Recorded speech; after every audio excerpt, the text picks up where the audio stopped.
மாண்புமிகு உறுப்பினர் பாருங்க. மாண்புமிகு பேரவைத் தலைவர்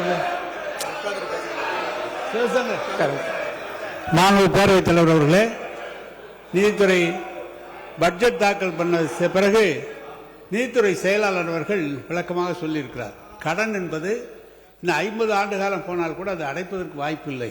ஆனால் ஒவ்வொரு அரசும் கடன் வாங்கிதான் தொடர்ந்து அதை செய்யப்பட வேண்டும் என்று நிதித்துறை செயலாளர் அவங்களுடைய செயலாளரை சொல்லியிருக்கிறார்கள். நாங்கள் 1,28,000 ஒரு தனிநபர் கடன் என்று சொன்னால் நீங்கள் 60 நாட்களுள்ளாக 20,000 கோடி கடன் வந்திருக்கிறது. எனவே இல்ல, அதை நாங்கள் ஒரு குறையாக சொல்லவில்லை. அரசாங்கம் நடத்துவது என்பதே தொடர்ந்து தன்னுடைய முன்னேற்றத்திற்காக கடன் வாங்கக்கூடிய நிலையில் தான் அரசு நடந்து கொண்டிருக்கிறது.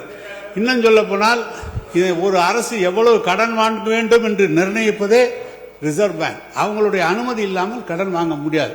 எனவே வருவாய் இருக்கிற போது ரிசர்வ் பேங்குடைய அனுமதியை பெற்றுதான் கடன் வாங்கி இருக்கிறோம். எவ்வளவு கடன் அல்ல, எவ்வளவு திட்டங்கள் நிறைவேறி இருக்கிறது என்பதை பாருங்கள், எவ்வளவு புதிய திட்டங்கள் வந்திருக்கிறது என்பதை பாருங்கள். அதுதான். மாண்புமிகு உறுப்பினர் விஜய் சரவணன் அவர்கள். மாண்புமிகு உறுப்பினர் விஜய் சரவணன் பேசுங்க, பேச ஆரம்பிங்க.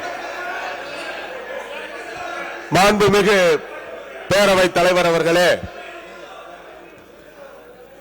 எண்ணி துணிக கருமம் துணிந்த பின் எண்ணுவம் என்பது இழுக்கு என்கிற மாண்புமிகு உறுப்பினர் சொல்றேன். மாண்புமிகு உறுப்பினர் இருங்க. மாண்புமிகு உறுப்பினர் ரகுபதி அவர்கள் குறுக்கீடு இருந்தாலும் 11:22 அவர் அனுமதிச்சேன். நிறைய குறுக்கீடுகள் இருங்க. இப்போ நன்றி சொல்லி முடிக்கிறது வந்து அனுமதிக்க நன்றி சொல்லி முடிங்க.